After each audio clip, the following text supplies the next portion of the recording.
Eu sou Maria Luísa, sou psicóloga infantil, sou especialista em autismo pela PUC do Rio de Janeiro. Eu sou formada em ABA, de Análise do Comportamento Aplicada, onde a gente analisa o comportamento de forma individualizada. Eu também utilizo o método Denver, que é específico para crianças mais novas, né, a partir de meses até 5 anos. Eu queria começar um pouquinho falando sobre a adaptação na escola. A importância desse processo da adaptação de recursos, a adaptação de instrumentos que a criança usa para poder chegar ao objetivo do aprendizado. Esse aprendizado ele pode ser cognitivo, ele pode ser social, ele pode ser comunicativo. Então, a importância da junção da terapia com a escola, desse elo, do alinhamento de estratégias, é o que vai trazer o melhor desenvolvimento para a criança na escola e em casa também, de maneira social, né, com os amigos. E o que eu preciso hoje pensar como terapeuta, como mãe também? Eu sei que a gente quer que os nossos filhos desenvolvam a independência. E a gente precisa que eles desenvolvam, porque a gente não vai estar aqui para sempre, né? Um dia nós vamos ficar idosos e não vamos conseguir mais dar o suporte que nós damos hoje em dia. E pensando nisso, esse elo entre a terapia e a escola é o que vai fortalecer essa independência. Como isso?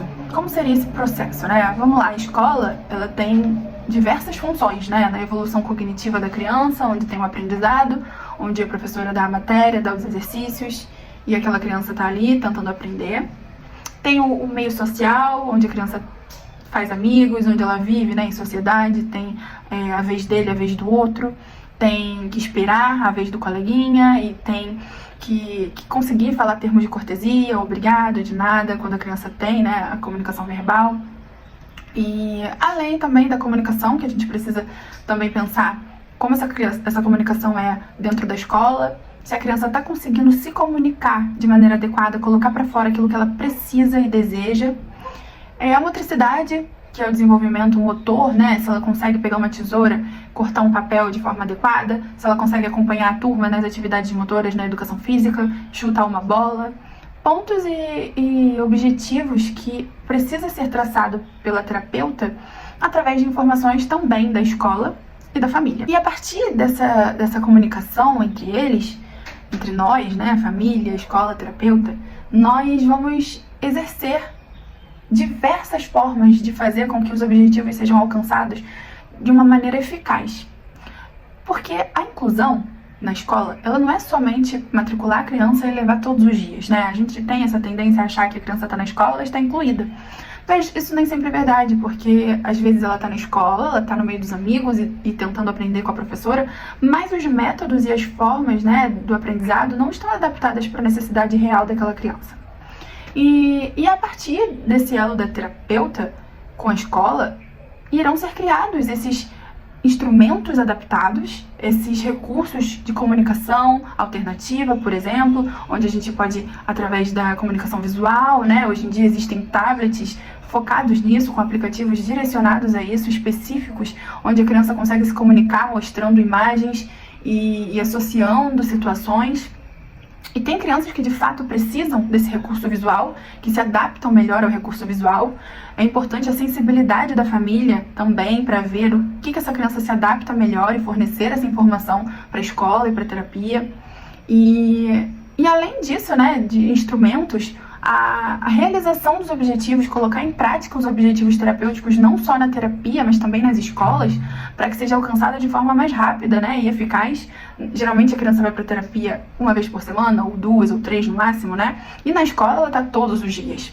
Então, a escola, ela tem que ser um facilitador para colocar esses objetivos em prática.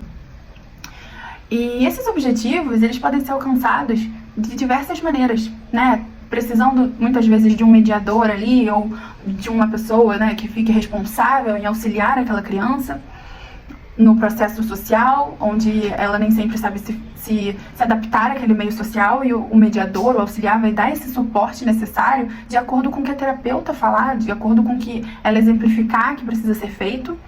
E muitas vezes também questões comportamentais na escola, né? Essa troca do comportamento da criança com a escola precisa ser feita de forma muito eficaz para que a gente consiga adaptar os recursos comportamentais, gerando reforços positivos que alcançam essa criança, que são motivadores para essa criança. Quando falta isso na escola, ou quando falta isso na vida diária, quando a criança não tem adaptação de recursos, quando a criança não tem um facilitador para ajudar ela nas questões do dia a dia, vem inúmeras consequências, né? Vem uma sobrecarga sensorial que pode gerar o shutdown ou meltdown, que são coisas associadas a essa sobrecarga sensorial, são reações onde a criança no meltdown fica super agressiva, fica com explosões e sem conseguir dizer o que é de fato, porque aquilo ali é realmente uma sobrecarga, uma frustração. A criança pode estar muito cansada além do normal, e também pode ser o shutdown, que é justamente o contrário. A gente vê muitas vezes a criança com funções limitadas, não consegue escovar um dente como fazia normalmente, ou tomar um banho normal como fazia. Em um determinado momento a criança ela para com essas funções, e isso também sobrevém muito de uma sobrecarga sensorial. E por que a gente tem que falar disso, né? É muito importante a gente pensar, poxa, será que meu filho realmente está incluído? A inclusão realmente está acontecendo? Meu filho tem uma terapeuta observando e acompanhando ele nesse processo escolar? O processo escolar ele é muito complexo, né? Ele tem diversas questões, principalmente para o indivíduo autista. E além dessas consequências, a gente também vê outros tipos de consequências que é na vida futura, onde a criança não cria de fato a independência e gera inúmeros problemas e transtornos para a própria vida e dos demais que andam, né, em conjunto. No meu trabalho como terapeuta de crianças autistas, eu atuo fazendo psicoeducações com pais e tornando aquilo mais fácil no dia a dia. Porque não adianta só a criança na terapia e na escola exercerem os objetivos, mas também em casa a família precisa ter um olhar mais empático, um olhar onde vê que a dificuldade da criança não é uma mera bobeira ou birra, em que às vezes diferenciar uma crise, né, sensorial de uma birra é essencial para o momento. Como que a gente diferencia isso, né? Através de quê? Como a gente vai saber que é birra ou que é uma crise sensorial? A gente precisa pensar, essa criança, ela tá fazendo aquilo pra mostrar pra alguém? Quando tem alguém olhando, ela faz melhor, ela faz mais vezes? Ou quando ela tá sozinha, ela continua fazendo? Porque pode ser uma demanda de atenção, pode ser uma birra voltada pra atenção.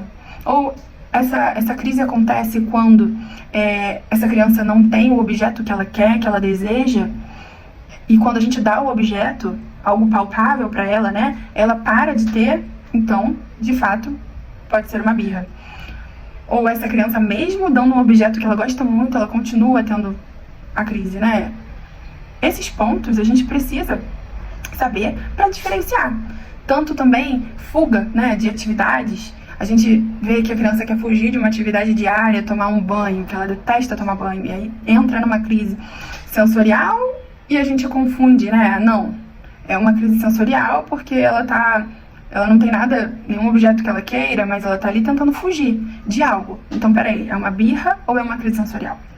Esses pontos todos irão ser analisados de acordo com cada criança, né? Qual é o ponto dessa criança? Qual é o objetivo do comportamento da criança? Tem um objetivo? Se tiver um objetivo, de fato, querer algo, fugir de alguma situação ou demandar atenção, muito provável que seja uma birra.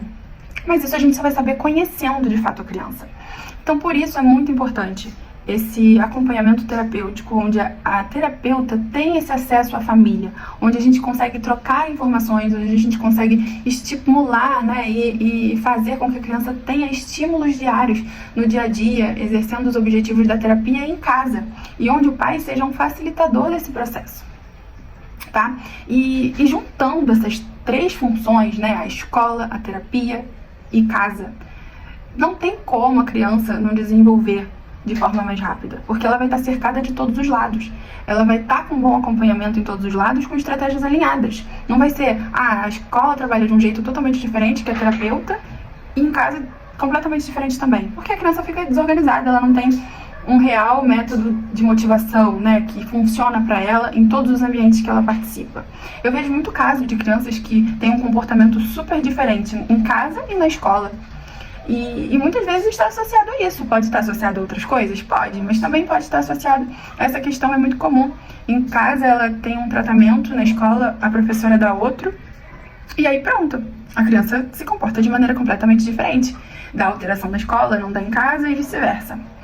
Então, o que a gente está fazendo? A gente está alinhando isso? Se a gente estiver alinhando, eu tenho certeza que está sendo muito mais otimizado o tempo da criança na escola, está sendo muito mais aproveitado tanto socialmente quanto cognitivamente, e assim ela vai desenvolver uma independência mais rápida, tá?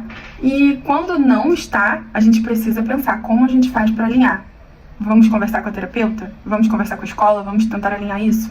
E é isso que eu quero trazer para vocês hoje, tá? Qualquer dúvida, vocês podem entrar em contato, eu vou deixar meu contato aqui, tá? Estou à disposição. Tchau, tchau.